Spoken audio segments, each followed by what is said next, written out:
Giving you the real from A to Z surrounding the Dallas Cowboys. News, updates, rumors, transactions, takes, and more. So strap up, Cowboys Nation, and start your day off with A to Z Sports. Live with Will Steele. 3, 2, 1. Here we go.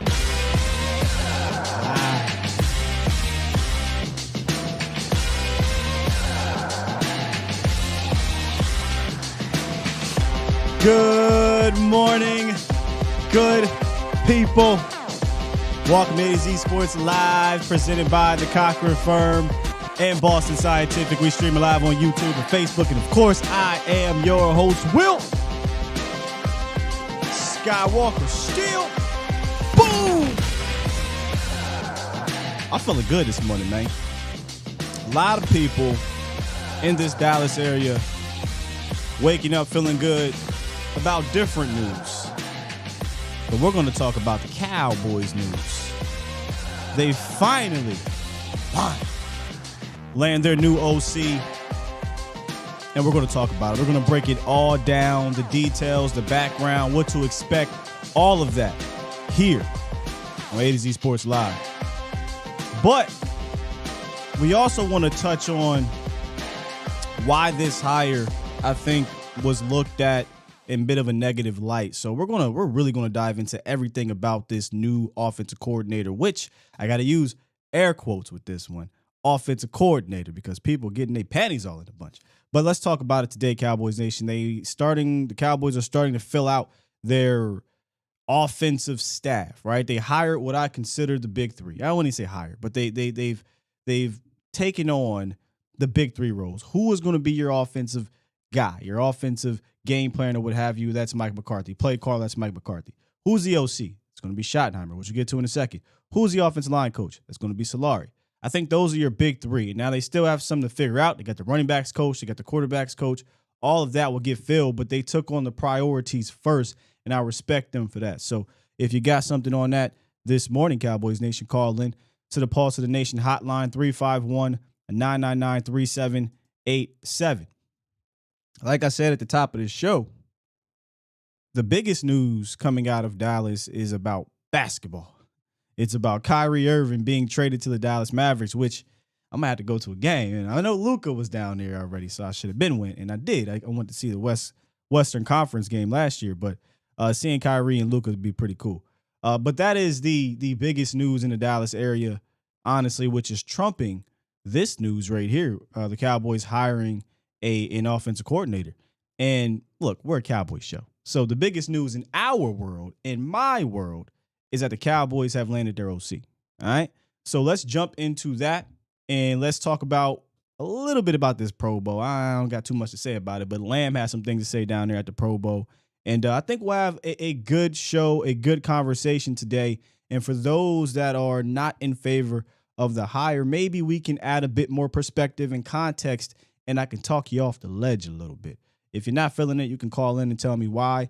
And then, after you hear me explain some things, let me know if that makes a little bit of a sense to you, Cowboys Nation. But before I do that, man, where are my manners this Monday morning? Bomb Squad! My bad, Bomb Squad. What's good with y'all? Lord Nova, Marcus, King Element, TC915, AJ Torres, KHY001, Toxic Tom in the building. Says, I'm a Cavs fan. Kyrie will always be in my gratitude. We could go on a whole rabbit hole about Kyrie Irving, but basketball-wise, dude is phenomenal. Who else got here? Jameson. I seen King Element. Captain America was goody. I saw my guy, there's Danny Savage. Lemitra, how are you? Jameson, Adam Mack. DMV, what's up? I thought I saw Twan in the building. I did. Derek Smalls was goody. Mark Smith, J.A., Roberto, how you doing? You like that, Twan? I appreciate you, big dog. Who else we got up in here? Peter Rizzo over on Facebook. Shout out to Facebook in the building. William Sandra, I see you. And many more, yo. I appreciate you. Steve White, how are you doing? And we got a good show. Really good show. I really wanted to get Okoye on for this, but I didn't get a chance. A lot of things happening personally. Moving here soon, so the studio may look a little different in the next month or so. But maybe we'll try to get Koye on tomorrow to talk more about Schottenheimer because he broke down. It's funny. I talked about this on Vach's show. Koye broke down Schottenheimer's system a little bit. But in reality, what I noticed was when we hired Mike Solari, I said, oh, this is perfect. I get a chance to see what Mike Solari actually did from a run scheme standpoint.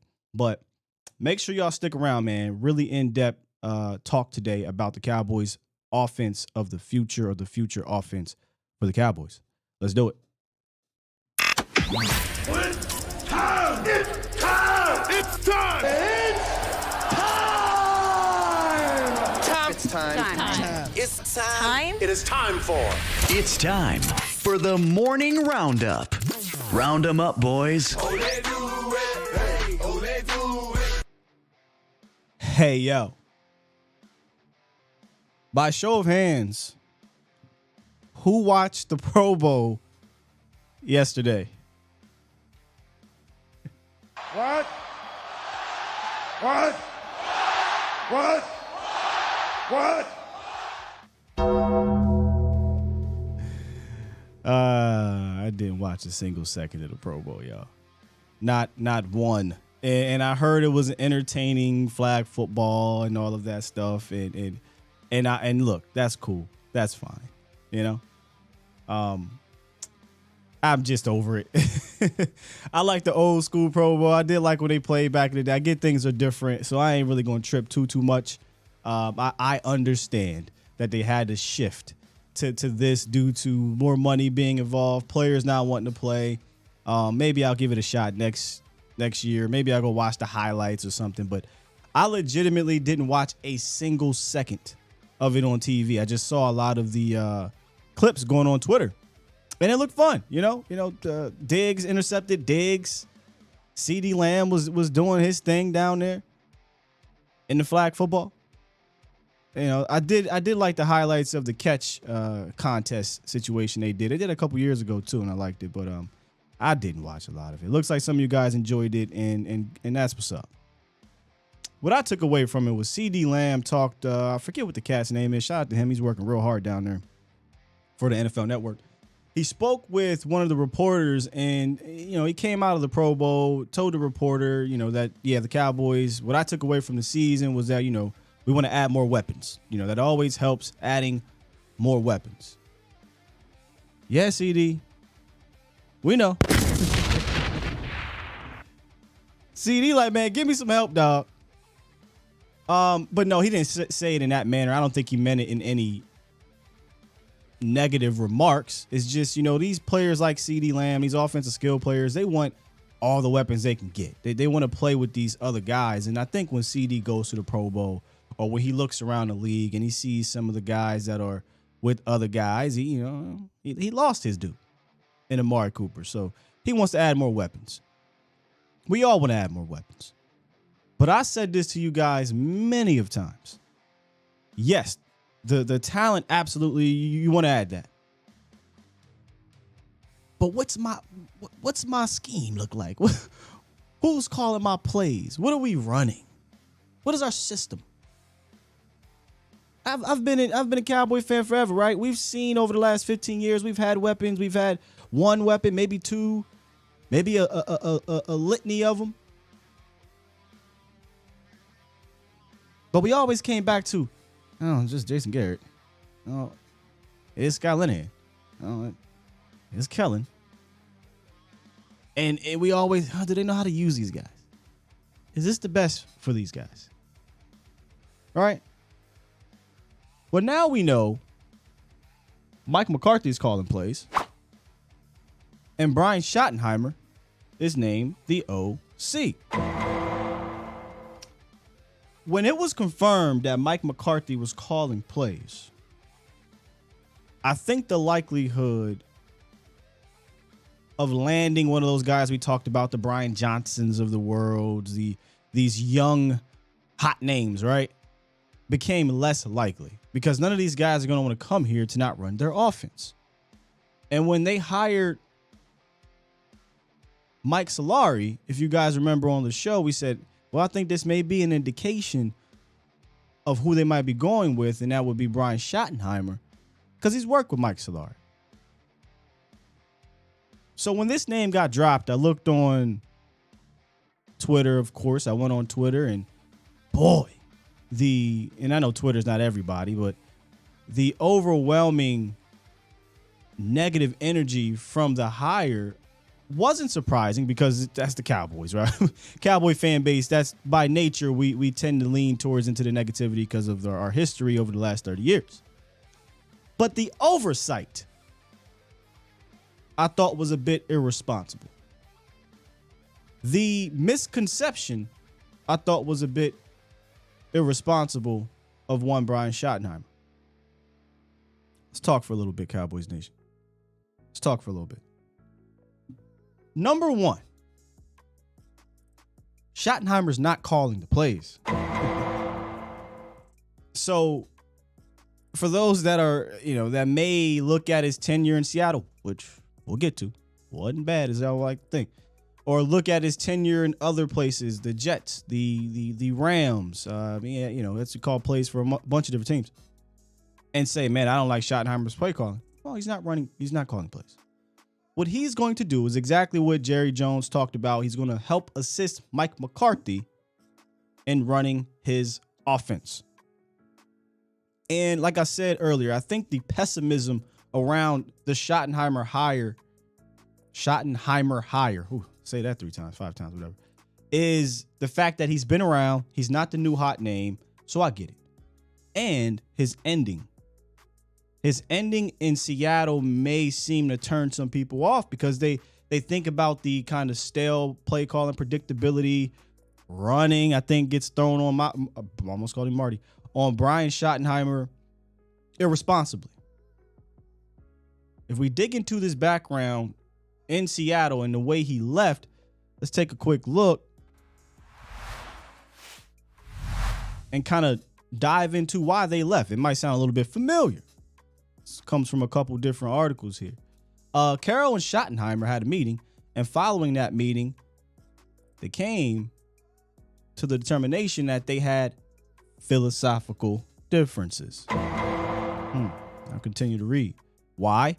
Maybe it was Carroll's desire to run more, or at least pass more judiciously.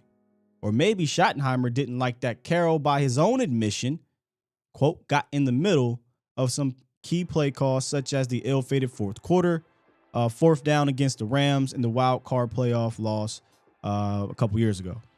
Or maybe the two simply disagreed about the best ways to pull the offense out of the funk that sunk the 2020 season after the blazing hot let Russ cook begin. From another article. And this is from that game. I remember that game against the Rams. With the season on the line, in a moment where Schottenheimer was tasked with picking the singular play he felt Seattle would give Seattle the best chance to convert, Carroll stepped in the kitchen and vetoed. Quote, imagine dealing with that sort of micromanaging at any point, let alone under those levels of pressure and consequences. Carroll also admitted to seeing the play clock winding down and chose not to call timeout. He said multiple times he was just fine punting in that scenario. So this is a bit of the inverse of what happened in Seattle, but I think it's important to point out that having cohesiveness between the offensive-minded head coach and the play caller is important. Because how many times did we see, Cowboys Nation, where we got into these tight spots like that in Seattle, and we look at the call and we're like, what are we doing? And tight spots doesn't necessarily mean fourth quarter. We talk about situational football here all the time. And you just sometimes see the frustration on McCarthy. You can sometimes hear the frustration on McCarthy in the post game on multiple games, whether it be the end of the season in 2021 or all throughout the season in 2022. Just little things that showed there was philosophical differences. Well, that happens around the league. It happened to Brian Schottenheimer in Seattle. A lot of people also look at his time in Seattle and say, oh, he's a run heavy offensive coordinator. I would say that's a misconception. I would say that was Pete Carroll wanting him to run, thus birthing let Russ cook. That's not to say he's this overly passive guy. I think he respects the run game. I think he understands the run game. And I think he wants to use the run game in cohesion with his passing game, right? And we'll get to that in a second. But if you look at his time in Seattle, I don't know how you can look at it and say, oh, man, this guy stinks. Oh, brother, this guy stinks! There will be people that will tell you that. And listen, I'm not saying Schottenheimer assisting Mike McCarthy is going to make this the greatest show on turf. No. We're just looking at his background, adding context to his situation in Seattle. And I look at his time in Seattle as productive. They were a top 10 scoring offense all 3 years. Russell Wilson had his best years as a quarterback under Schottenheimer. I mean, but you wouldn't think that if you kind of just took the popular, I don't want to use the word opinion, but reaction to this hire. And then he gets the whole run heavy thing that hangs over his head. And like I said, I think that was more of a Pete Carroll thing. Schottenheimer by nature is a guy that utilizes the run game to set up the play action and to take shots. He is by nature a guy that wants to do more creative passing things. But see, when they hire Solari, I said, oh, maybe bringing in Schottenheimer is not necessarily this negative thing that many people are talking about, because now you'll have that cohesion from head coach all the way down to offensive line. Let's just be real. There really wasn't that with the other structure, almost a current, the other structure of McCarthy, Kellen, and Philbin. So that alone should create less philosophical differences. You feel me, Cowboys Nation? It should create less philosophical differences because, number one, this is McCarthy's offense. Schottenheimer is going to assist in helping install McCarthy's offense, which I think is a unique situation for Mike McCarthy and Brian Schottenheimer. Hear me out. McCarthy, when he was successful in Green Bay as a play caller, because people tend to think he wasn't because of the end of his tenure there. But when he was successful as a play caller, he was mostly doing it on his own merit, meaning the guys he had underneath him. His last 5 years in Green Bay, his OCs were Edgar Bennett and Joe Philbin. Guys not known to be offensive guys not known to be these successful play callers. It's Joe Philbin and Edgar Bennett, with all due respect.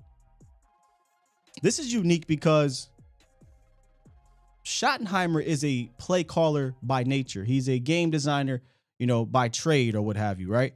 But he's not calling the plays. So McCarthy actually has an experienced guy to bounce these ideas off of, put these things together that will, I hate to use the term fall in line, but essentially aid in what McCarthy wants to do. It was the other way around with Kellen Moore. And I'm not saying it was always a problem, right? But that's just not a healthy foundation where the play caller, the OC, essentially had all say in what he wanted to run because we know why, right?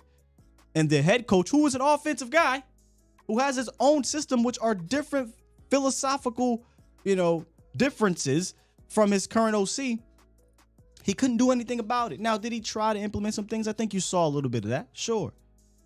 But it wasn't his baby. It wasn't his offense. I think this is a unique situation. And I think we get Mike McCarthy a little bit up just a little bit. This reminds me of when the Cowboys brought in Dan Quinn. I was taken back by Cowboys Nation. People were just railing on Dan Quinn. Dan Quinn is washed. Dan Quinn, the only reason why he was a good defensive coordinator in Seattle was because of the Legion of Boom. Dan Quinn's not going to do nothing in Dallas. Oh, wait a minute. I mean, the dude did help DC his way to 2 Super Bowls, and one of them he won a ring, then went to be the head coach and help draft guys and develop some of these defensive guys, went to the Super Bowl, had, I would say, success in Atlanta. I don't understand why we all down on Dan Quinn. I mean, let's see if they're going to allow Dan Quinn to be Dan Quinn. And they did. And now we like, yo, we don't want to lose Dan Quinn. We need Dan Quinn to stay. The reason why I say this reminds me of that is because now Mike McCarthy gets a chance to run his offense. And I think we got Mike up. I think people remember the end of Mike McCarthy, much like the end of Dan Quinn, and not the whole picture of Mike McCarthy when he was in Green Bay. As if he didn't have a whole bunch of top-tier offenses throughout his tenure. Well, Sky, he had Aaron Rodgers. Dan Quinn had the Legion of Boom. You see, you do need good players to usually have that type of output that consistently. So I think now McCarthy gets a chance to do it his way, like Dan Quinn is doing it his way on defense. And that's why I think another reason why I think it's a unique situation. Dan is running the defense. He's the head coach on defense, whatever. Mike is now the head coach on offense. I can't say he ever was the head coach on offense in his first 3 years in Dallas. In fact, if we're being completely honest, the last time the head coach who was offensive-minded head coach got to do his own thing without any pushback from anything was when Jason Garrett took over. All the way over. And then that got snatched from him. Because Jason Garrett didn't have the juice. McCarthy got the juice. And if McCarthy's going to go out, he's going to go out his way. And I'm not mad at that. I'm not mad at that at all. So what does, and just bear with me. Just bear with me, Cowboys Nation. We got a lot of callers. I appreciate y'all calling in. We'll talk about it. I just want to get through this. What does a Mike McCarthy, Brian Schottenheimer, Mike Solari combination look like? Let's talk about it for a quick second. Here's what I think we could expect from this trio. I think you're going to get a new-ish run game concept. So what I mean by new, I don't mean they're going to reinvent the wheel. I mean that in Dallas, we will see different things from a run game standpoint, possibly more inside zone things because both Solari and Schottenheimer have that in their resume. But Solari also has his resume extremely long. So he does a lot of power stuff. He can do power zones. He's versed in many different ways to operate from an offensive line standpoint. But the key is he and Schottenheimer and McCarthy, if we're being honest, I think all will be on the same page. So I think you'll see some new run game concepts implemented here in Dallas that will marry to the past. So hold on to that. I think you'll see plenty of play action. Schottenheimer loved that in Seattle. Mike loved that in Green Bay until Aaron was like, I don't. Aaron's not a big fan of that. He's actually not a big fan of play action. He's not a fan of motion. McCarthy and Schottenheimer are. So while they come from different, when I say different backgrounds, I mean, they're Schottenheimer, Marty Schottenheimer gave Mike McCarthy his shot early on as an offensive quality control guy. They don't come from different backgrounds from that aspect, but their philosophies, technically, what they ran as play callers were different. He comes from a more Air Coryell style of offense, meaning Brian Schottenheimer. And obviously Mike McCarthy is West Coast. And when we get West Coast, what do you get with West Coast? You get yak opportunity. It's more of a short passing game.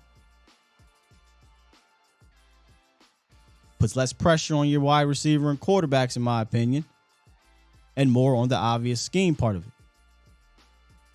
So what I think Schottenheimer can do for Dallas, I don't believe it's in the run game. I actually believe it's going to be more so in the passing game and the play action game. I think it's going to be more in the deep shots. I think he'll help McCarthy expand the passing game concept from the play action. Incorporate more. When I say more, I shouldn't even really utilize more, because we did see the Air Coryell aspect of this offense for years, but I don't think we're going to see that as a primary base. I think you may see that from a play action, run action, whatever standpoint. How many times did I come on here, Cowboys Nation, and say, when I look at our passing game concepts, it's really not that innovative. It's not that creative. It doesn't really do anything for me. Not that Schottenheimer took the Jaguars to new levels or anything, but he was hired as their passing game coordinator.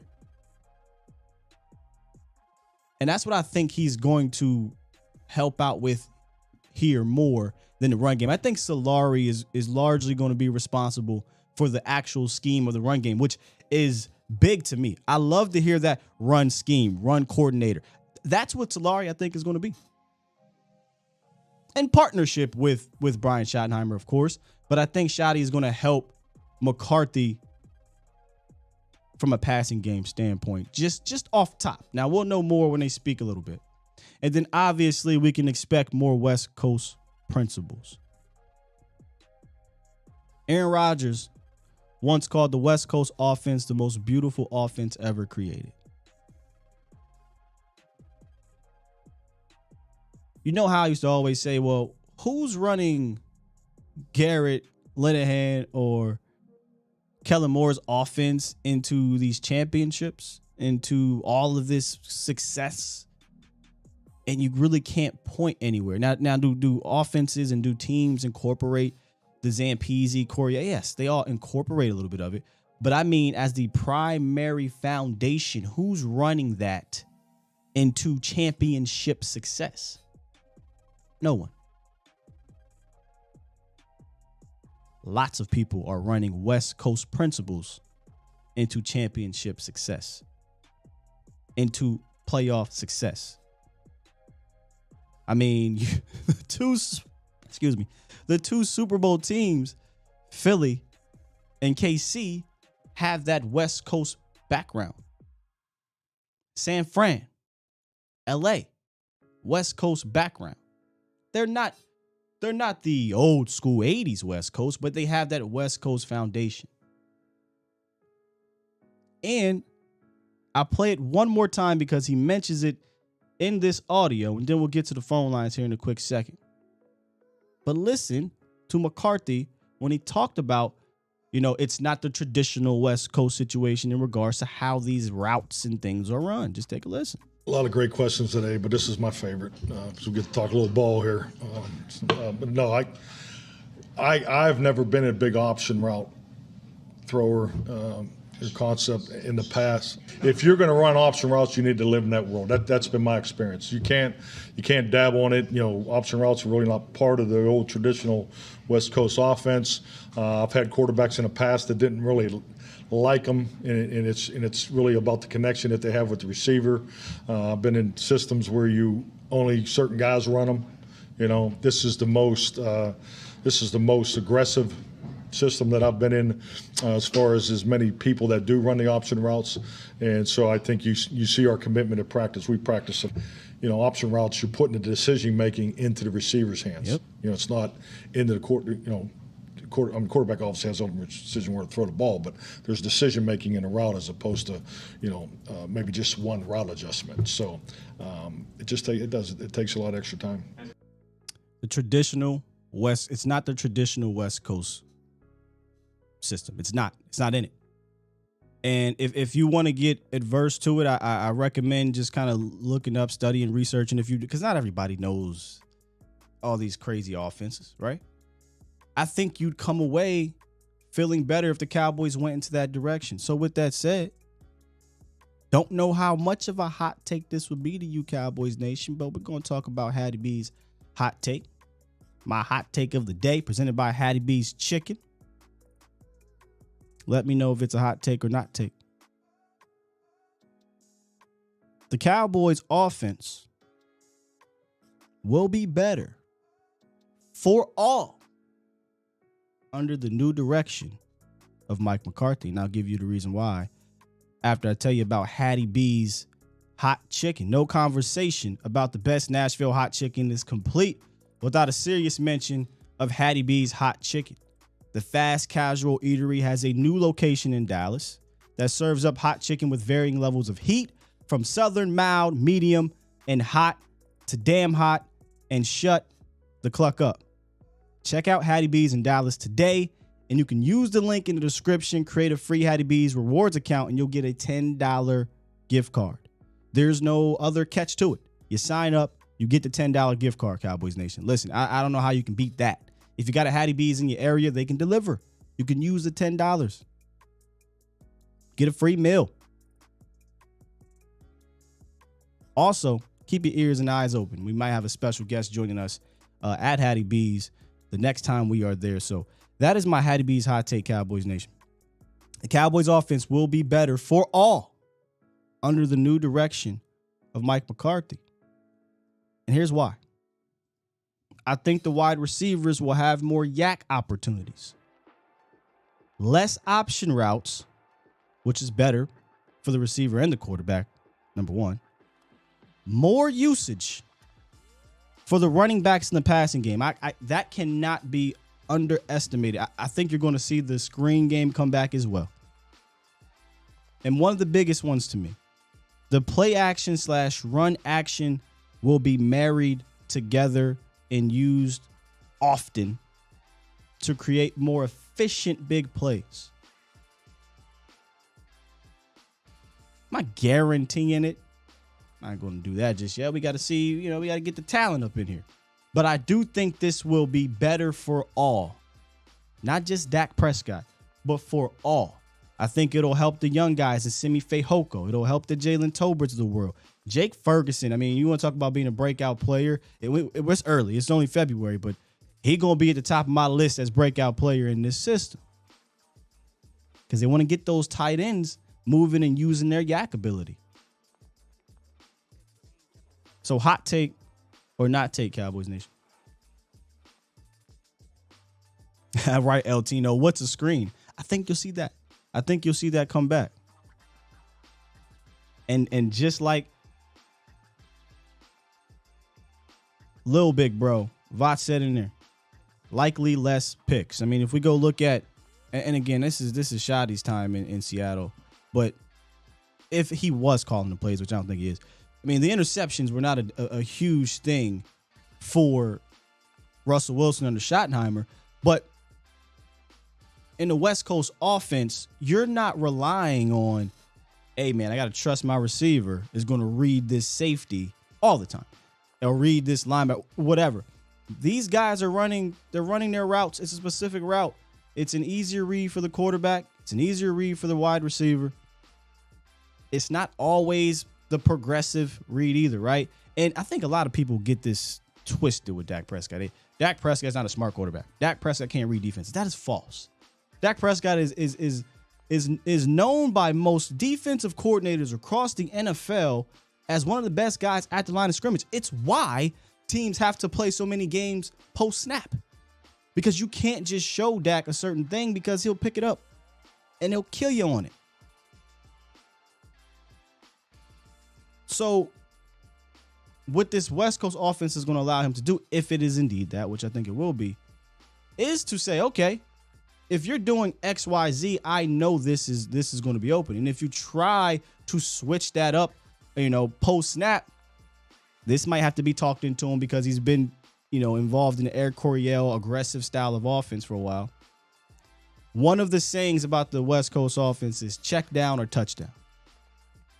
I think those are easy reads, right? If you get into a bind post snap, hey, is my deep post open? Is my 9 route open? Is my seam shot open for this big play touchdown opportunity? 1-on-1, what have you. If not, check down.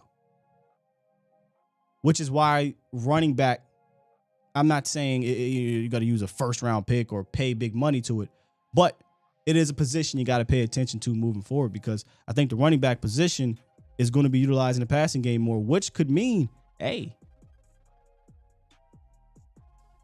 do you bring back Tony Pollard? which could mean, hey, Ezekiel Elliott might not make sense.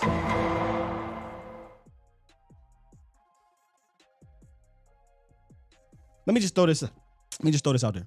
How would you feel about transition tag, franchise tag, Tony Pollard? You got Malik Davis. And they take Gibbs, second round.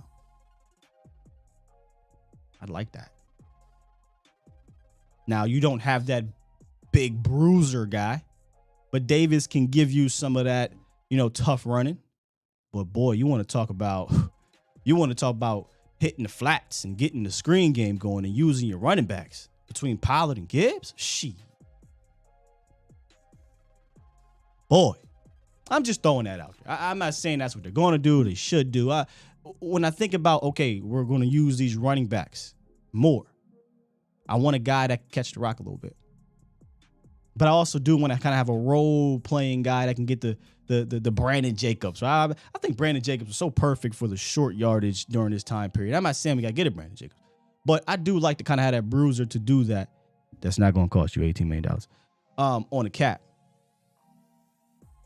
So there is my spiel on the Schottenheimer hire and why I'm not down on this. And it really has nothing to do with scheme. It has everything to do with the fact that Mike McCarthy is going to be able to do it his way, and he's not going to have to deal with these philosophical differences with his play caller because he's the play caller. He's the offense designer. And he's got an experienced guy by his side that has seen so many things over the last 20 years. It's not a knock on Kellen. Kellen's young. We talked about that. Kellen's young. He's bright. He's smart. He does some good things, but his inexperience showed up. It just did. Kellen will have success in this league. It was just time. Just like over in Green Bay. People got on McCarthy and they forget about the success that he had in Green Bay, but it was just time. It was just time for him and the Green Bay Packers and Aaron Rodgers to move on.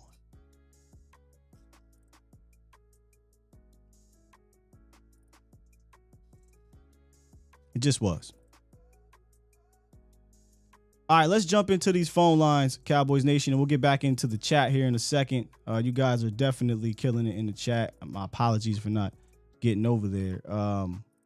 Real quick question. Sky, says Oscar. Does the new OC and McCarthy calling plays mean we will see Dak in the new offense in preseason games next year for chemistry? That's a great question, Oscar. And honestly, I think they should.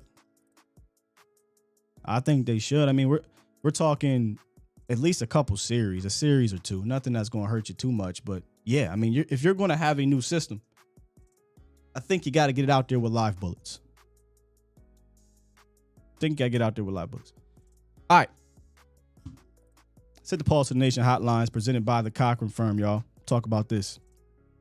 The weather's cleared up out there in Dallas, so we don't got to worry about that. But people still can't drive. So if you get into an accident and you need legal representation, hit up my guys, Larry and Brian, down at the Cochran Firm. They got you covered, man. Their attorneys handle all their civil cases on a contingent fee basis, meaning if there's no financial recovery, then they charge no fee. So contact 1-800-THE-FIRM or schedule your free consultation today at CochranTexas.com because Cochran cares. Let's get my guy B Bird in the building. What's good, B Bird? Nothing much. How you doing? How was your weekend, Scott? It was good, man. I got a lot done. Productive. Okay, that's great, man. Yeah, I want to make a comment on option routes. I think the obvious thing that you can see, the problem with option routes would be interceptions.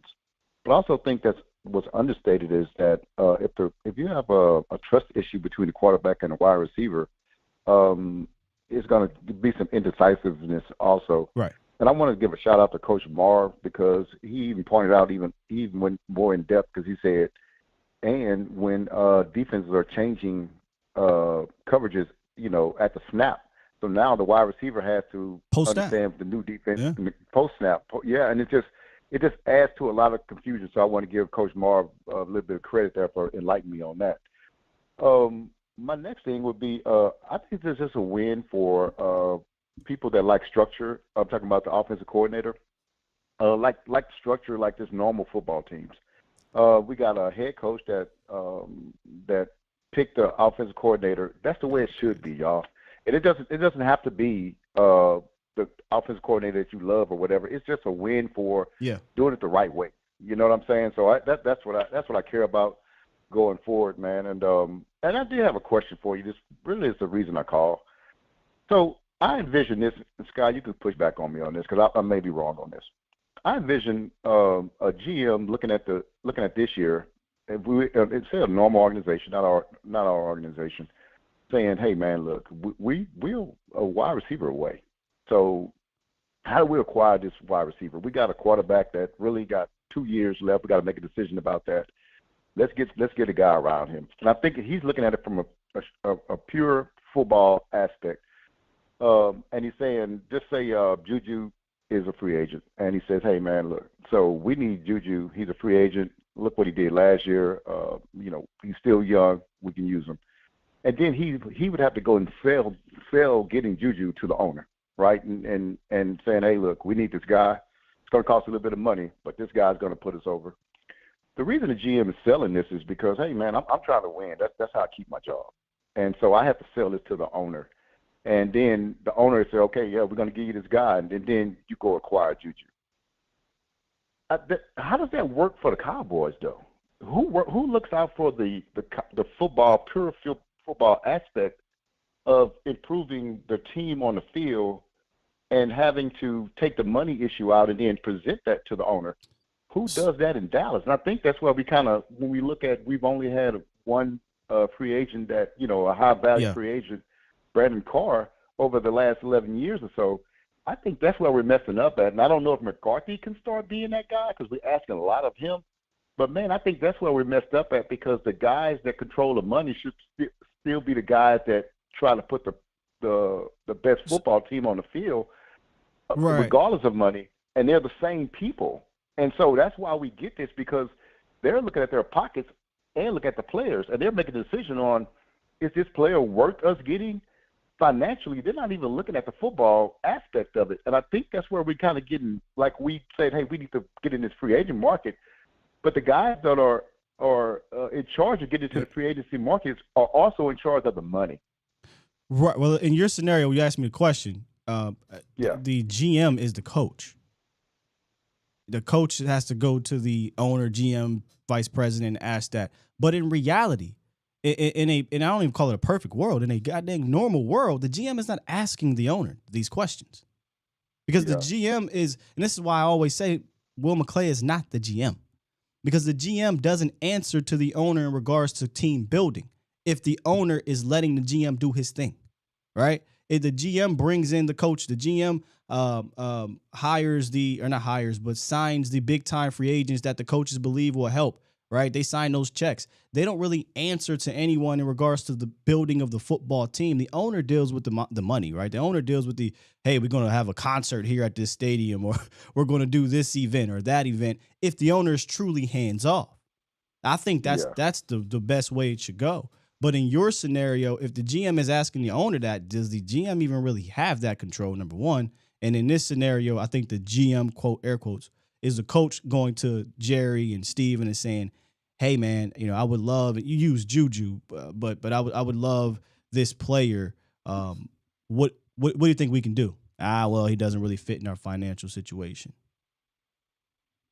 Yeah. Okay. And I just kind of want to get your feedback on it, because I guess I was a little bit off on that, because I thought the GM still would, have to, talk to the owner about that. But I guess they have a budget or whatever, a salary cap that we're staying under, and the GM has. I suppose if you're doing something like a Deshaun Watson, if you're signing a big time contract to your quarterback, if you're making a major trade, then you probably have to, hey man, this is what I'm thinking of doing. But just regular free agent things and moves, the best. And if I was an owner, I would let that GM do his thing. Because I'm an owner of a football. I don't know all of that stuff. Jerry acts like he does, But we know Jerry don't know all. He doesn't know how to build the championship team in this era. So hire a guy that does, right? Or hire a guy that's more versed to it. So I mean, that's just my thinking from a general manager standpoint. If I was an owner, I'd let the GM do his thing. Yeah, and I guess my whole thing was I think that we have guys that are in charge of bringing in free agents that are also in charge of the money and the bottom line. I think that's always – they should be two different issues that kind of come together on a thought of a player and see if he's worth it or not. And you should have push on one side for the football aspect of it, and then you should have pushback from the financial aspect, and then, have a path forward. I don't think we have that. I think too many of those guys have both, wearing both caps, put it that way. Yeah, I think the money man in Stephen Jones just has no pressure to fail. So the football guy in Will McClay can go get all the football players or bring back the guys that, may cost a little bit, but he doesn't make the ultimate decision. The money man makes the ultimate decision. So, yeah, you're right. Correct. Hey, you have a great day, man. I'll talk to you later. I appreciate you having me on, brother. Yes, sir. Great conversation there, B-Bird. My bro Rory in the chat asked a question earlier. He said, do you think the offense is going to look like LA's offense where every play looks the same pre-snap but have so many different variables post-snap? I don't know if it's going to be it's going to look like that, but I do have this feeling, this gut feeling that the pass and the run action, the play action, whatever will mirror each other, will marry each other, and there will be variations where this looks like the same thing or the same formation with multiple different plays. Sure, I think you'll see some of that, but McVay just spams it. McVay, he spams the pre-snap, at-snap motion, things like that. I don't know how much of the at-snap, post-snap creative stuff that you see from a Shanahan and McVay. I don't know if we'll see that at that rate, but I welcome it. I 100% welcome it. Good stuff there. Steve wants to turn Tober into your slot and go either Cooks or Hopkins. I mean, I would love a Brandon Cooks or DeAndre Hopkins. And I was going to say something about that in regards to when you add more weapons. To be honest, if we are going to incorporate the West Coast system, right? Listen, would love a DeAndre Hopkins. Would love a Brandon Cooks. I don't necessarily think you need to sell your soul to get those guys. I feel like if you are strategic enough in the players you bring in, you can still have a successful offense under the West Coast system. I don't think it requires having 3 top wide receivers necessarily. But if you can get that, the better, right? I'd be all for if I can get one of these guys, probably a Brandon Cooks, so you don't got to pay Brandon Cooks, more. DeAndre Hopkins is looking to get paid some more. I think Brandon Cooks would be fantastic in this offense. J.A. wants to trade for Michael Thomas. I don't know, man. Ooh. Well, that'll be interesting. Professor O said Chargers are considering releasing Keenan Allen as a cap casualty. Any interest, guy? Sure. I mean, he's a hurt guy. I'd imagine if they release him, he's not going to cost you a whole lot on the market since he's up there in age. He's a route guy. Not necessarily the athlete that we would want in this offense, but I pick up the phone. Hey, what you thinking? I'll pick up the phone. I would still expand my. You know what's crazy? I would actually like Brandon Cooks more. But Brandon Cooks, you kind of got to trade for. You got to deal with possibly a higher cap. It's a fun conversation. In fact, we're going to do probably this week, since free agency is a month or so away, our free agent series mixed in with our hindsight series. That's where we're at. We're in off season, where we do the Stephen Jones type of free agents, and we'll do who we like, who do we consider the Stephen Jones criteria, and then who we want. Toxic, good morning, good sir. Good morning, Sky. How are you? What's up with you? Well, I wanted to say first, spot on analysis, what you did earlier today. It was, it needed to be long because I think how you described this is new is basically normal everywhere else, but for us Cowboy fans, this is like something uncharted territory for a lot of Dallas Cowboy fans. So, yeah, I don't think we can underestimate how you made. Maybe backtrack. You made the comment. Do you think it's a hot take about the offense being better? And my point of view is maybe not quite as better, but it will be much more consistent. And we will now have an established identity from top to bottom. Yeah.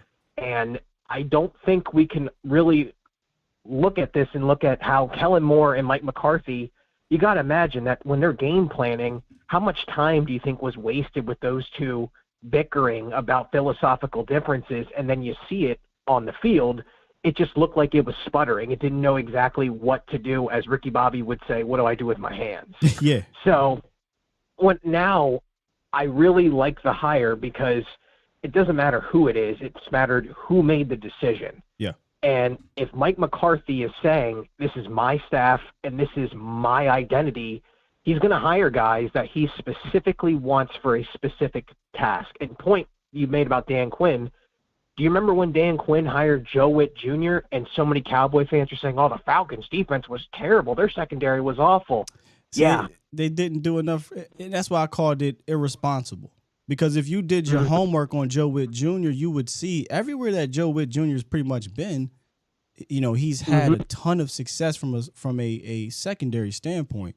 And I'm not saying you'd have to do your homework on McCarthy, but I liken McCarthy to Quinn because people were questioning Dan Quinn coming in and saying, well, it was the LOB. It wasn't Dan Quinn. And people are saying that about McCarthy. Well, he had Aaron Rodgers. He didn't do anything to help Aaron Rodgers. Okay. I think we getting him a little bit effed up. And the fact that just even on Dan Quinn, people will ride on Dan Quinn. Oh, he blew a Super Bowl lead. Look, at least he made the Super Bowl. Where were we? Like, where were we? Right. We're nowhere even close.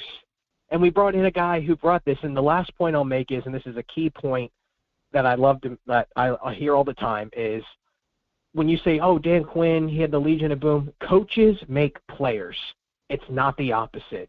If you draft players and you don't know how to not only use them but develop them in your system, you're just wasting talent. Yeah. That's all I got. Thank you, Sky. Appreciate you. Yeah, unless you like the greats, the Walshes, Levies,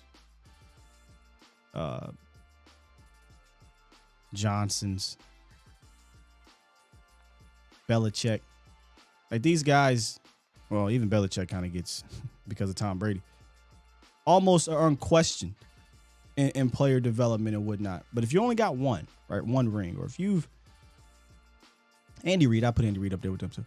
If you are the McCarthys, the Paytons, the Quinns, these guys who've had success throughout their career, but are on the backs of other guys, they kind of don't get that respect for whatever reason, right? I understand these players are great, but from Aaron Rodgers' standpoint, I feel like I'm having this conversation. I had the same conversation we had when McCarthy was hired.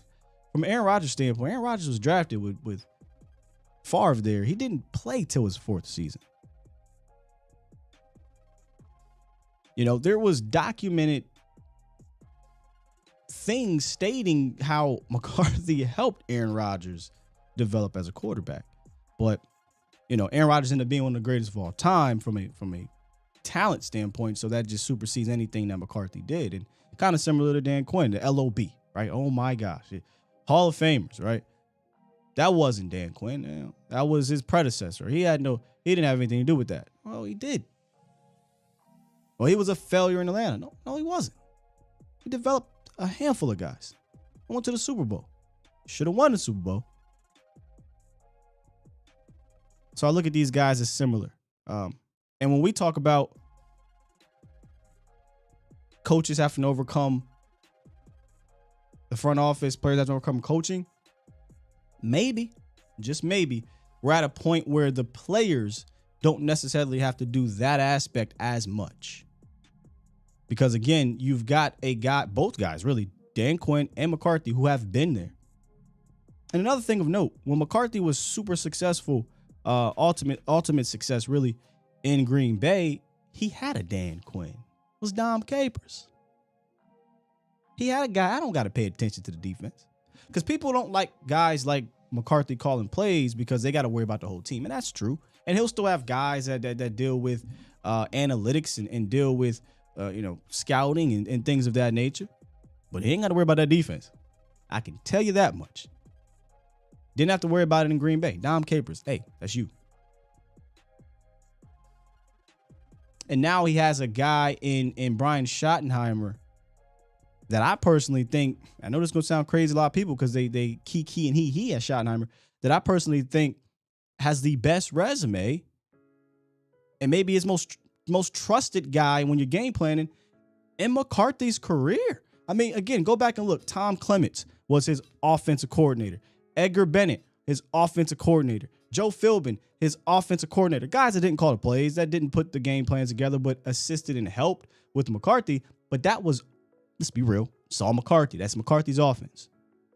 These guys didn't have all this success as play callers and offensive coordinators, in my opinion, whereas Schottenheimer has. Schottenheimer's worked with a quarterback who was a mobile quarterback, but started passing a little bit more, but still can use his legs. He likes to use play action. He likes to use pre-snap motion. His passing concepts are different than Kellen's, but they also can be mirrored to the play action, which is used in the West Coast. I don't know. I'm not down on this relationship. I'm not saying this relationship is going to take the Cowboys to the Super Bowl, but I think there is something to having cohesion. I think there is something to McCarthy's West Coast background and what it can mean to this offense. I'm just saying, Cowboys. I think there's something here to at least be excited about the possibilities. Now, we got to get the players. Those things have to come in, right? I think there's something to this. It might not be as sexy as the Air Coryell drop back 4 curls, all 4 verts. It might not look as cool if you're in the verts and if you're in the curls and hitches. But if you're into true X's and O's, if you're into, true game planning, if you're into like play action, if you're into less option routes, I think you're going to get that. 956, what's good? Hey, Scott. I just want to say, I love your work, and I periodically watch your show. And Thank you, sir. Always.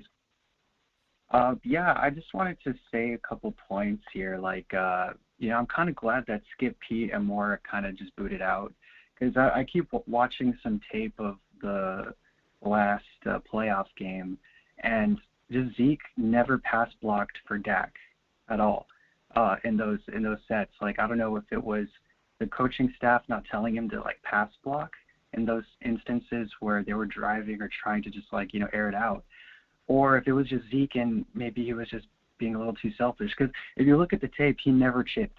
He would just kind of sneak out, go 3 yards behind the flat, and just wouldn't do anything. He was wait for a pass that was never coming because Dak was looking 10, 15, 20 yards down.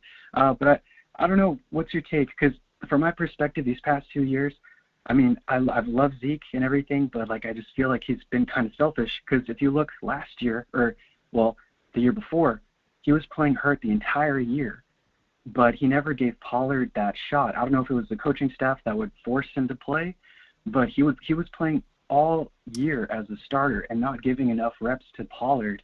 That was a huge miscalculation for the season, and obviously, not this last San Fran game, but the last San Fran playoff game where we got wrecked. We had a hobbled. So I just would love your take on that. To get to you, I think last year, I think he even admitted a little bit he was selfish. In regard, and when I say last year, I mean 2021. In regards to coming off the field, he said he had a hard time, wanting to give that up, and it was clear when he was playing on one leg. He likely should have sat down for a month. I mean, let's be honest. And he didn't. But this year, I think he welcomed that a little bit more. I wouldn't necessarily call him selfish this season, because I think he welcomed splitting the backfield with Tony Pollard. And then when Tony went down, he had to be the guy. The whole chip thing, I mean, I don't know if I would put that in the selfish category. I don't know what the design was for him. He probably should have been chipping here and there, but getting out to the flats though early is not necessarily a negative thing, because I always said when you're playing against some of these shell coverages, I think you got to have that option earlier than later. But again, our philosophy, I think, from a passing standpoint, is not check down or touchdown. It's progression. If it's not there, then check it down. And Dak is trying to make a play downfield, like right now, or letting these things develop. And I think that's where you saw kind of the over aggressiveness a little bit later, where at first I think he was checking it down at a good rate, but I don't think it was part of the check down or touchdown philosophy that we might see moving forward. Yeah, I just felt that the coaching staff really, I felt at that time, when there's only 2 minutes left on the clock, like, Zeke, he's not Pollard, I just think that having him more as a pass blocker, I mean, we hear so much about Zeke being a phenomenal pass blocker, but in moments like that, that just wasn't the case. That's fair. That's fair. Yeah, I ain't mad at you with that one.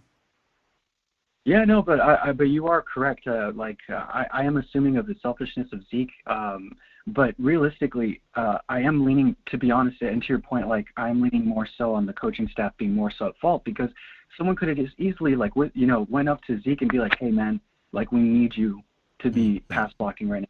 You got to go deep. We need to score, Yeah. But yeah, that's all my take. Thank you so much for your time, and I appreciate you, and your content's great, man. I'll keep on listening, Brennan. Peace out. Appreciate the call, man. Have a good day. Yeah, this Zeke thing is going to be interesting. I know we touched on it a little bit, but I just don't know how do you bring him back? I don't know how you look around the league. You look at the Super Bowl teams and you come away with the fact that we need to bring them back. And I hate to do that. I don't want to pile on Ezekiel Elliott. It's just that it literally makes no sense. Yeah.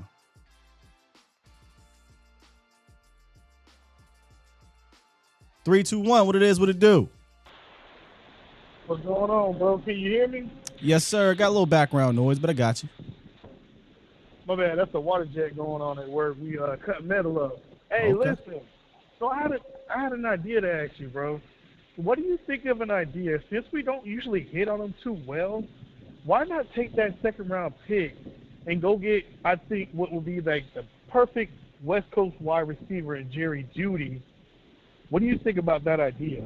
I was on board getting Jerry Jeudy at the trade deadline. Jerry Jeudy, Brandon Cooks type of trades. And with Jeudy, still on a rookie deal, he's going to want to get paid. But yeah, second round pick, I'd have to be probably talked into it a little bit. I might have to be talked into it. I feel like, and you're right though, the second round picks are a bit of our risk taking picks anyway. But Jeudy has the skills, man. He does. He has the skills. A little weird with his hands. He can drop balls, but he's a skilled player, man. And I listen, if they did it, I would be on here celebrating it. But me, I'm a little greedy. Let me see if I can get him for the third. Let me send you my third and my fourth or something like that. Let me keep my second. But I would welcome a Jerry Jeudy for sure. Okay, and I love Jahmyr Gibbs. Yeah, but have you had a chance to check out Zach Charbonnet from UCLA yet? I have not. I'm only obviously Bijan, Gibbs, and the running back from Tulane are the three that I've checked out lately. What I want you to do is when you get some time, like maybe maybe when you go pick up your son from school or something like that and you're waiting in the line, check out I mean, you'll have a little bit of time, so check out Zach Charbonnet's film against Utah. He went off, and he looked like Nick Chubb. He looked like DeMarco Murray in 2014.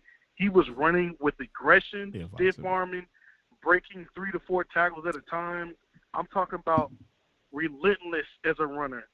He's one of the guys who I really think. What's his last name? Got him. He would be a great athlete. Zach Charbonnet. Chardonnay?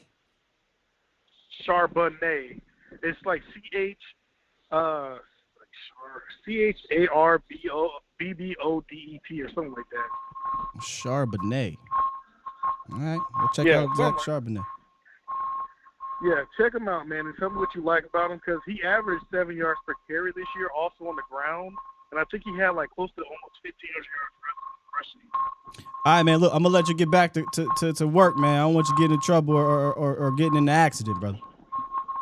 All right, bro. Appreciate you. I'm gonna check out Zach Charbonnet. Charbonnet. Vot said y'all trying to show off. Look, we damn sure ain't that far. I can tell you that much, man. I just got done doing a couple offensive linemen. I wanted to start there, but man, draft season is funny because people throw a lot of names at you and kind of throw you off, and you start veering left, and that's what happened with running back this week. And I was like, oh, it's Tulane cat. So I started looking at the Tulane cat, and I started looking at Gibbs, and I already did Robinson. So kind of in the running backs right now. I don't know, man. I'm just all over the place. So we'll put it all together, man. Is today Cowboys Votch, or is it draft? Because if it's draft, then I'll have a little bit more for y'all. Because Votch be putting me straight with these dudes. Chardonnay. Yeah, I thought he said Zach Chardonnay. Let me lock these up. All right, we got some OGs. Okay, so we talk Cowboys today. Cool. Reek, DJ, and we're going to end with Coach Marv. What's good, Reek? Hey, what's up? What up with you? Cooling. What's going on, Cowboy Nation? I think if Mike McCarthy doesn't have a real plan for Zeke, I think they need to get rid of Zeke. Now, if he's going to use Zeke like he used Eddie Lacy when he got a little bit bigger, I'm cool with it. But if he doesn't have a real plan for Zeke this year, I think we need to do something else.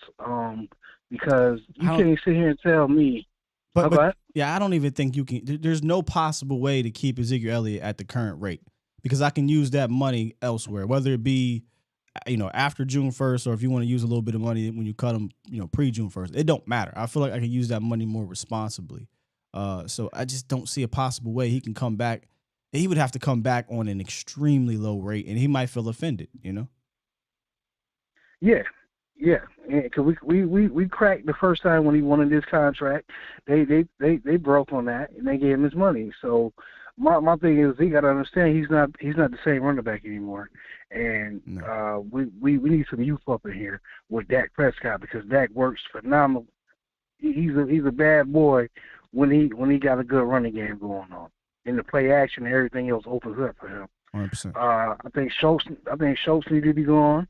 I think it's time for the young boys to get up in here, the young dudes to get up in here and do their thing. I got a lot of confidence in them. And I don't know what they're going to do with Tyron Smith. I don't know if they're going to trade him or if he even fits what they're going to be doing as far as running and stuff like that. If they can get a pick or something for him, I think they should, or cut him. I don't know. But I know Dallas is real loyal to their guys, but I need Mike McCarthy to come at Jerry Jones and really sit him down and talk to him like, yo, man, I know you like to hold on to your guys, but yo, man, if we trying to win this thing, we only got a small window. We got a small window to do this, get this stuff done, and we're almost there. I'm kind of hoping that Jerry Jones is kind of bluffing a little bit as far as not going all in, because he needs to have a serious conversation like, dude, how long you think you got not to be able to go all in? Like, if you want to see this thing through, you might need to. I think you need to get on the good foot and go all in, man. Somebody got to push him. My last thing. Okay. Yeah, that's what I'm saying. I think Mike has to sit down and push Jerry and give Jerry a game plan. I hope that's what they're trying to cook up right now before free agency comes up and all the cuts and all that stuff. And one more thing, and I'm up out of here, y'all. My thing is, what would be a beautiful thing is for Mike McCarthy to come at Stephen Jones' head too. To where it's like, if I don't do good this year anyway, you're going to try to get rid of me. So give me all I need. You know what I'm saying? I don't care if them two are beefing. If them two get in a wrestling match in there. Yeah. Because he ain't going to jack Mike McCarthy up like he did Jerry back in the day. Ain't going to be none of that. But I really believe that Jerry Jones Jr. needs to go ahead and Stephen Jones needs to go ahead and get his team what they need to get over this damn hump. Because you can't let Philly keep going to the damn playoffs to the Super Bowl and you ain't even contending to go to that.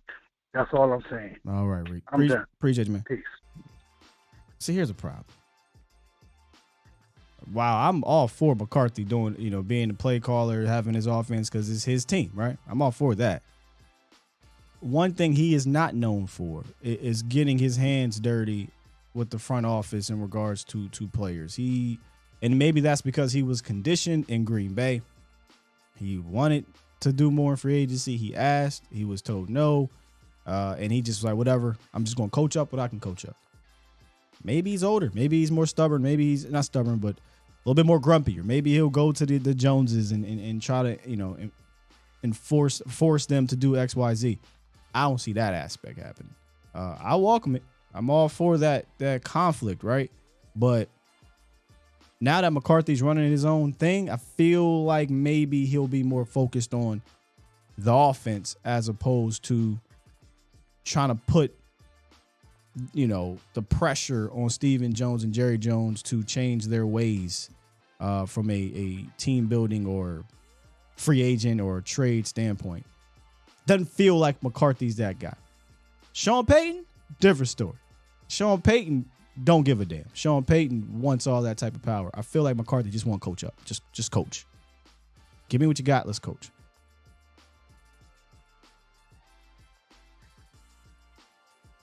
DJ, what's up, man? What you got for us?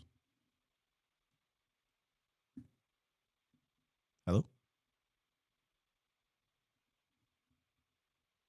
All right, we're going to go to Coach Marv. Coach Marv, what's good? What's going on, Sky? Just a couple quick things, man. Yes, sir. And this is some ideas out there. So, we always like try to put out ideas to, we always talk about the problems. We like to put out ideas like your show do and a lot of other shows, right? Yep. There's a couple ideas I think that would help this team. Yes, running back, yes. It's amazing.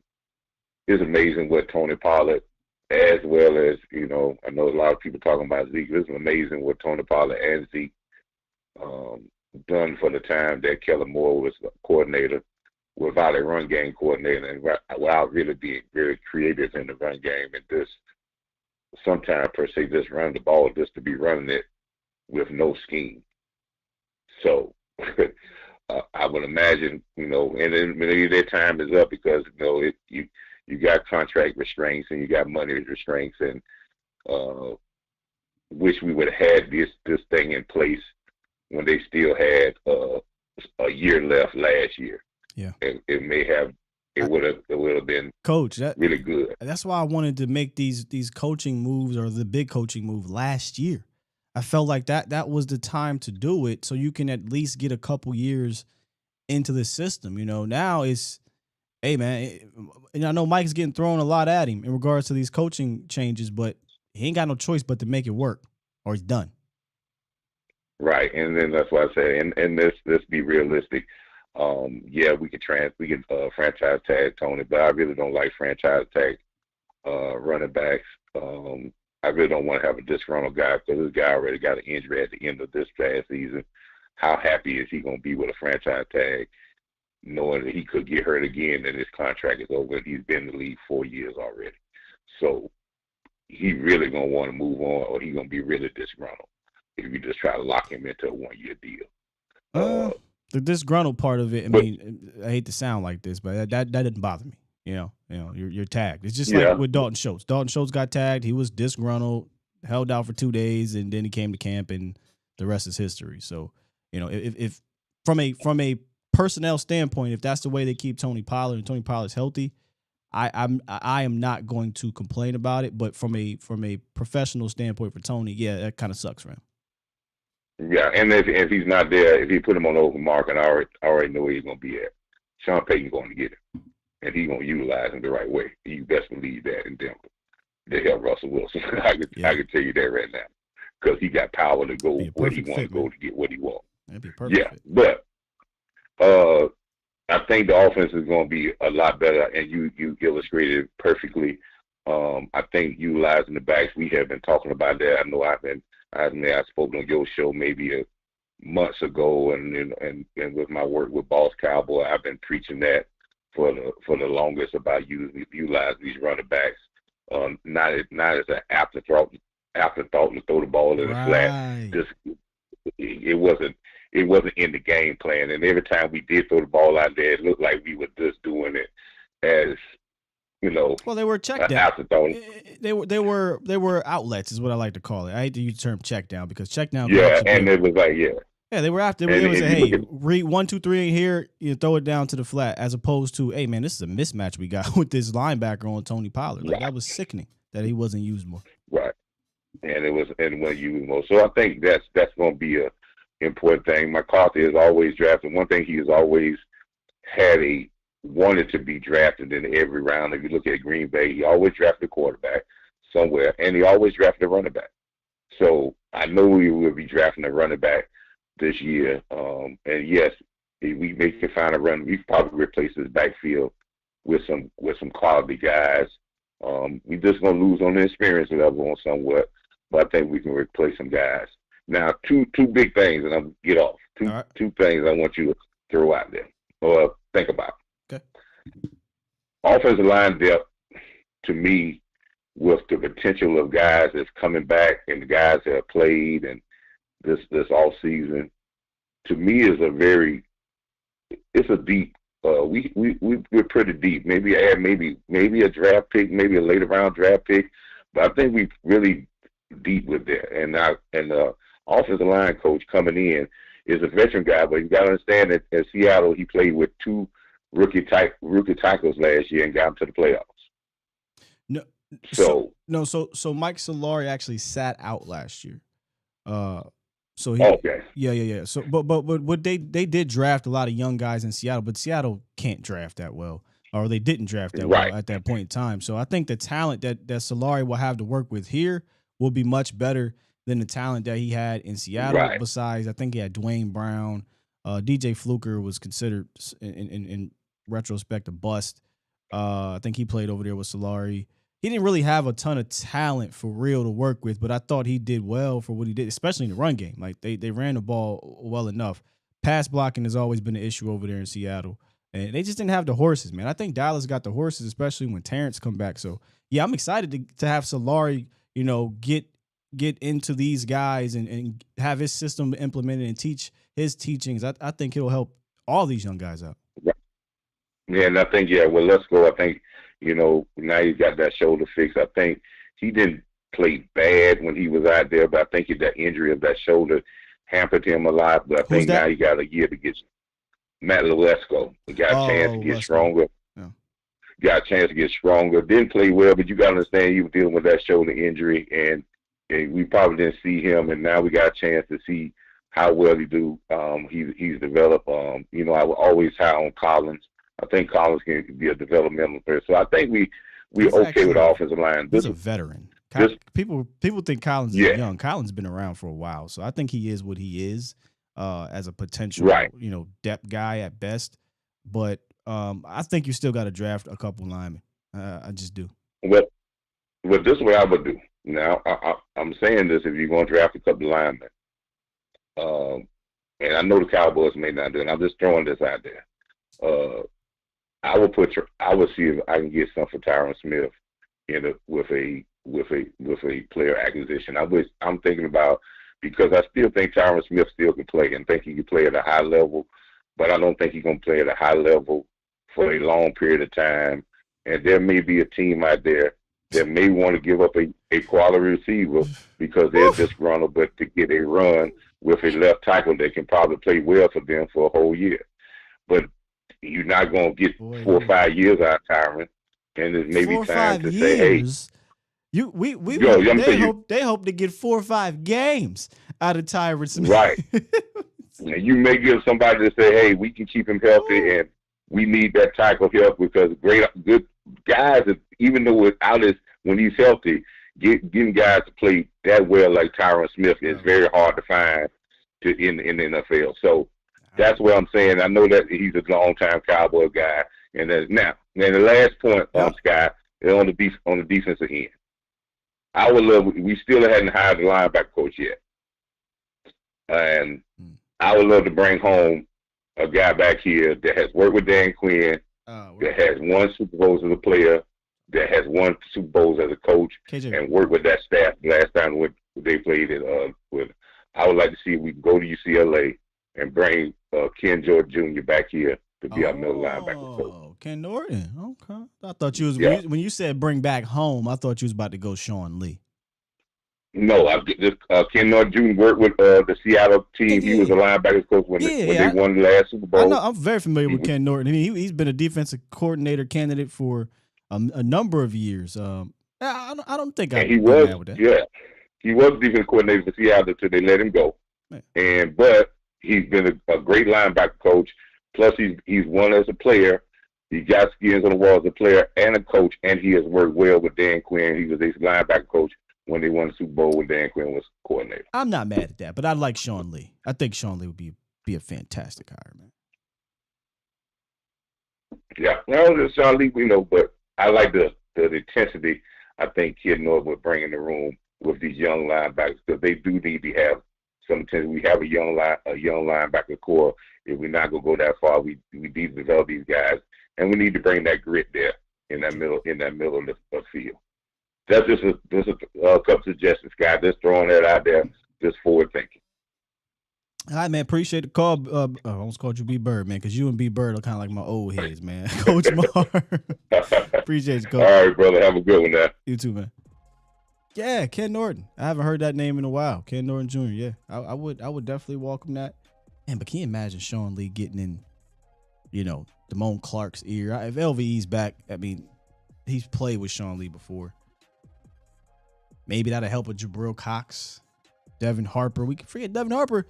He's an athletic dude, and didn't get a chance to really showcase much. And I feel like if he was healthy, he would have had an opportunity to do so because of the injuries. But yeah, Sean Lee with this linebacker room for sure. But yeah, Ken Norton is more seasoned, more experienced. Super Bowl, all that stuff. Yeah, I feel you. I feel you on that one. Twan says Sean Lee's a Garrett guy. Dez don't like those Garrett guys. All right, so DJ, I'm gonna try to get you in here, but we're gonna keep it quick, DJ. My apologies, but try to get you in earlier. DJ, you there? Yeah, my bad, bro. I had you muted at some point. I hit the button, and I don't know when. But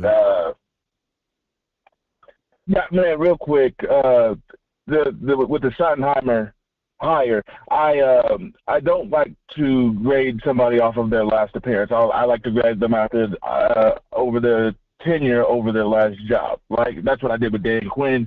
As far as the last time he was a defensive coordinator, what was he then? Right. And he was a very good defensive coordinator. Schottenheimer wasn't necessarily the best offensive coordinator as far as full scheme and all that kind of stuff, but as far as running the ball over his tenure in Seattle, he was always top of the league until 2020.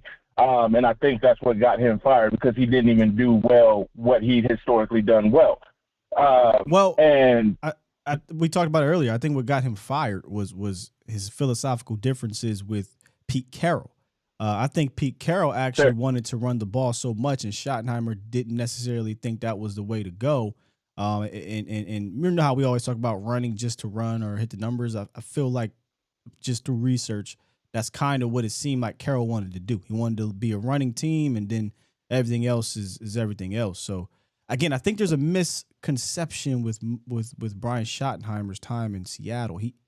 He ran the ball, and he respects the run, but he's not a running offensive coordinator per se, if that makes sense. Yes, sir. Yes, sir. Well, and something that I've respected on kind of expanding and about Mike McCarthy is his self-awareness since he's been in Dallas, right? Yeah. He was very aware of what he was when he got let go over there in Green Bay, and that's kind of, he's like, I've been studying, I've been researching analytics, da-da-da-da-da. But also, I was looking at the rankings over his last couple seasons in Green Bay, and his last season, he was actually last in the run. And so number one, getting somebody in here who has a very solid scheme matters. Somebody who's very versed in run blocking like Solari matters. So I think Yeah, I think those two things, those two hires are him being self-aware because he's like, I got the passing side of things. I got that down. We need to bring something in to get balance and to formulate game plans. And I think it's going to be rocky at the beginning of the season because he is, at least historically, the last time he called plays as a head coach, very pass-heavy guy. So it's good. Once they get it locked in, it'll be about mid-season, if not a tad bit later. Hopefully they get it sooner. But once they get it going and flowing, I'm really excited to see what the ideal version of this offense with these guys putting it together looks like. That is so interesting. You say, self-awareness, and this is another reason why I kind of liken this version of McCarthy to when Dan Quinn came here. Dan Quinn said he did a lot of observation, and he said, I'm going to take the good things I did in Seattle and the good things I did in Atlanta and try to combine them, and the bad things and try to take them out or tweak them or what have you.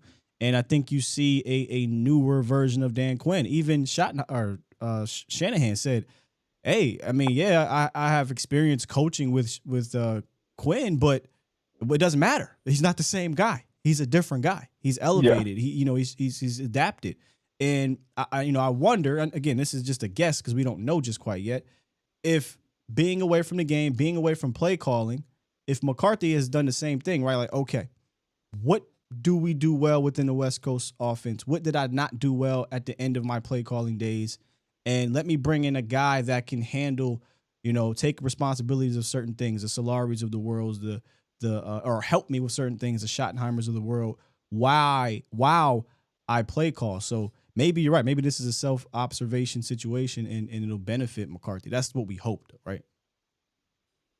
Yeah, for sure. And last thing before I go, on top of that, if you remember the Green Bay in 18, they were very much bland as far as the run game, and that's one of the big deficits for that offense and the narrative that they were pushing back then. So if you have an idea, like, yeah, Dak's not Aaron Rodgers, right, and we need to go out and get another wide receiver option, but that offense and that scheme with a more effective and efficient running game would be, because they were effective on offense already, so it would be even that more effective, and you have the potential for a great scheme. And I don't want to say all time and throw out big overlying statements like that, but 1 + 1 doesn't necessarily mean 2, but it is the quickest way to get to 2 if you know what 1 + 1 equals. So if you put these things together, it's just making his previous offense that was effective Jones. Even more so. 1 + 1 = 3. I got a take on this running thing situation real quick, DJ. But appreciate the call, good brother. Yes, sir. So this is just a guess. It's a guess, but it's kind of an educated guess. I don't think we're going to be this crazy running team.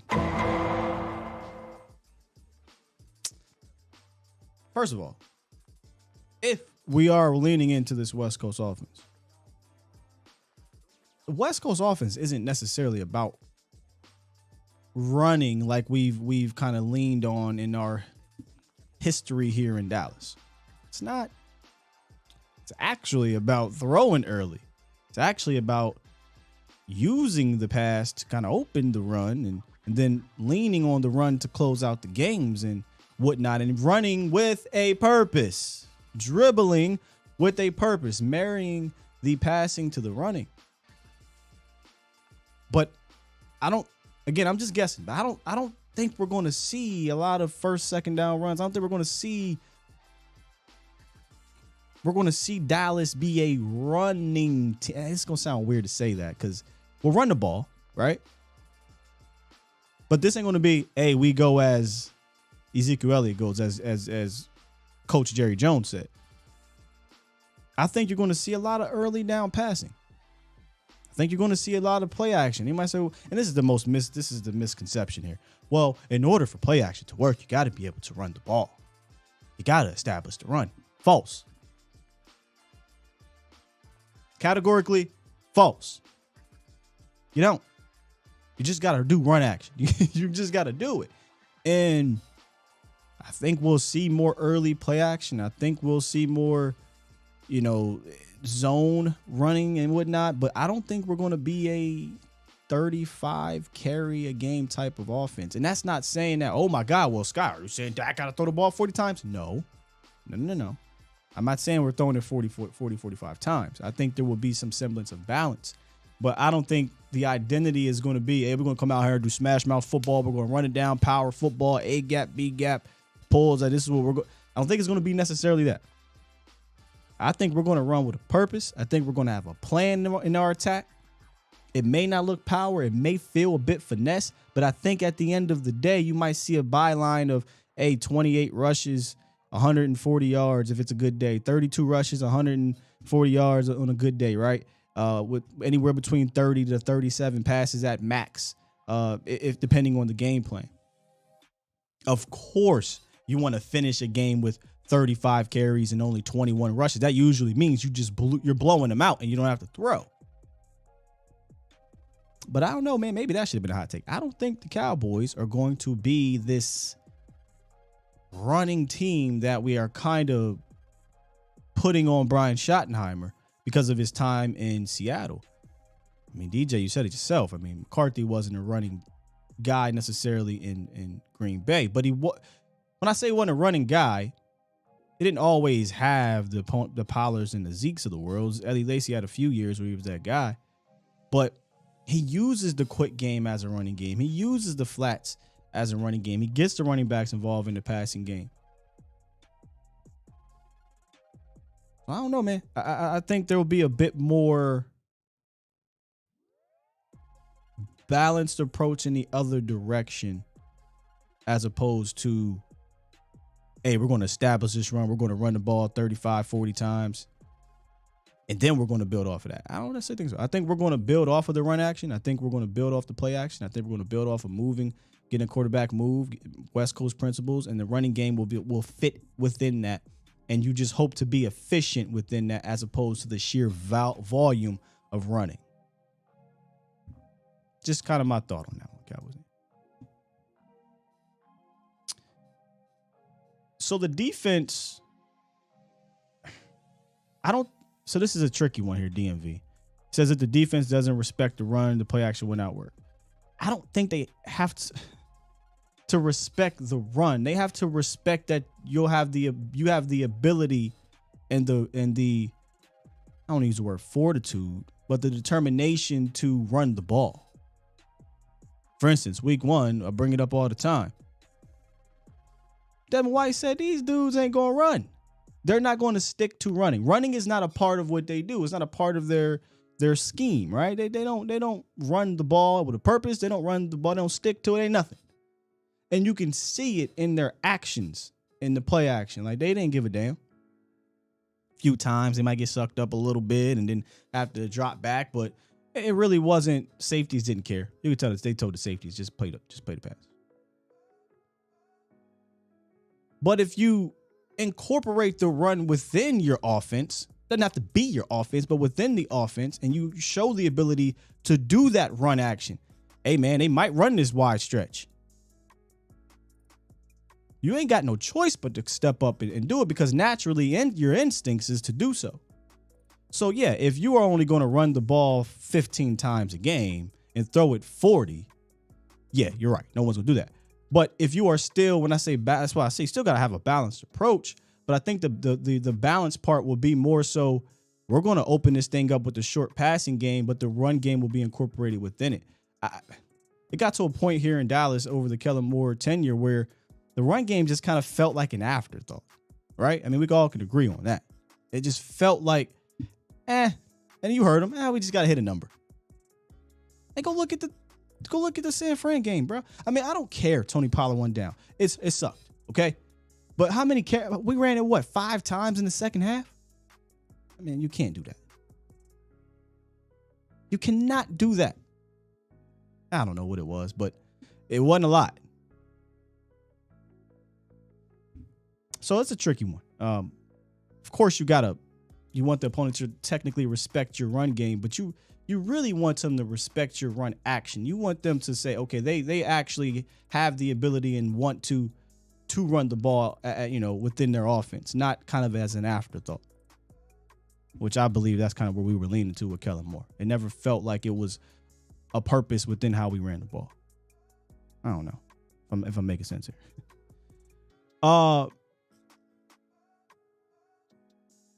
Mr. Twan said check down Dak would have been in the Super Bowl if that was our offense. I don't necessarily think that was our offense. I don't think our offense was check down or touchdown as they the joke is in West Coast. I think it's, hey, here's our progressions. 1, 2, 3. Let them develop. If it's not there, check it down. That's kind of was our offense, man. And when you had the horses to do it, that's where you tried to go. CeeDee Lambs of the world, Mark Coopers of the world. You didn't have many, and it was CeeDee Lamb in that playoff game. And it's like nobody got us out of that and say, hey, man, let's try something. Maybe we'll try a screen. Maybe we'll isolate Malik Davis, or if you want to throw to Zeke, whatever, Ezekiel Elliott will run a flood this way and get Zeke one-on-one with a corner. Man, but that's not what we did here. It's not what we did, man. Good conversation today. AJ said defenses knew Kellen's call style. Schottenheimer and Mike will hopefully have them scratching their heads. Yeah, I really can't wait until preseason camp, all that stuff, just to see how different we may look.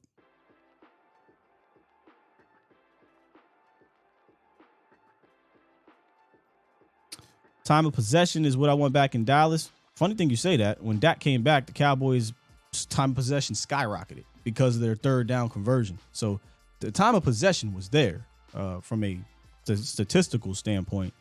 But it sounds like you want the Jason Garrett, Scott Linehan, run the ball, control the clock, keep your defense off the field type of situation. I mean, technically, the West Coast is kind of like that without the forcing of the run. The West Coast is a bit of a term dink and dunk, whatever you want to call it. But it is more of a bing, bing, bing, matriculate down the field type of offense. So you might get that. I mean, you got it last year when Dak came back, but you might get that in a more ball control way. You know, I don't think listen, I'm on record. If I'm wrong, I'll come out here and say it. I didn't think you're going to see no goddamn 17 interceptions next year, bro. Not in this offense. I think you'll see him go back to being a guy that roughly throws 10 to 13 picks in the season, which is about normal. I think you'll see the clock controls, Twan. I just think it'll look different. It'll feel different as Cowboy fans were used to hand it off to Zeke, right, to control the clock. I think you might see it more in a West Coast offense way, where it's more horizontal. We're trying to stretch the team out horizontally and pick apart those spots. You'll see more mesh routes, right? You'll see more traditional daggers and I just think you're going to see more of a traditional offense, not archaic or whatever, right? But things where the quarterback and the receiver aren't going to have to think post snap every single time. You know what I mean? Man, really good stuff today, Cowboys Nation. I appreciate y'all for dealing with me today. I say dealing, but y'all great. Look, later on, we'll continue this conversation on the Volume, Vosh Lombardi live show. Make sure y'all tune in. And then Mo will be back on tonight for A to Z Sports Primetime. If you enjoyed today's show, please hit that like button. Only if you enjoyed it. I'm not asking you to hit the like button just to hit it. If you enjoy what we do on this channel, subscribe if you're new. I'm not telling you to subscribe just to subscribe. Only if you enjoy what we do. If you missed it, you got to run that back, man. You got to run that back. It ain't hard, but you could be. Today's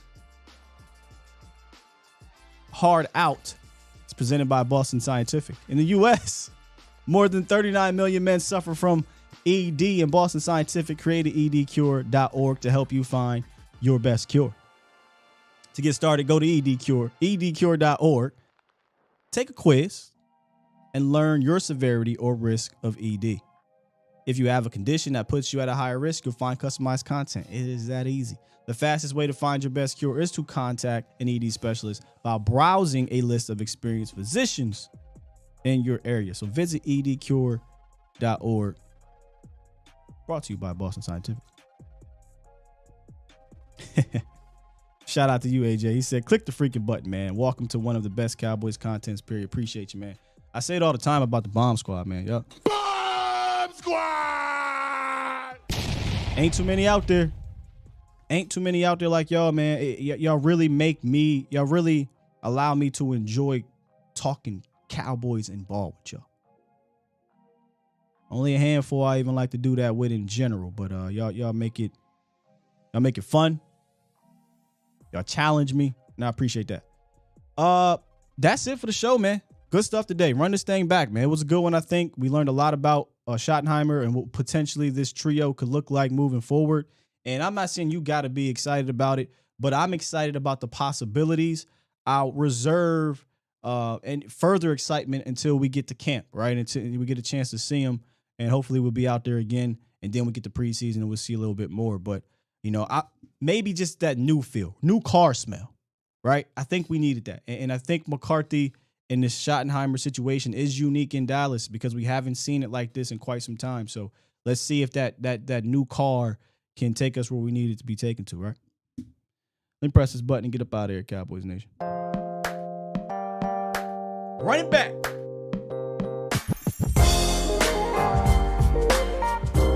Come rock with your boy later on the volume. It's gonna be a good show. We've been talking about this behind the scenes in the Illuminati chat. I'm interested to see what my man Voss got to say. Holla at y'all later. Love you. Peace.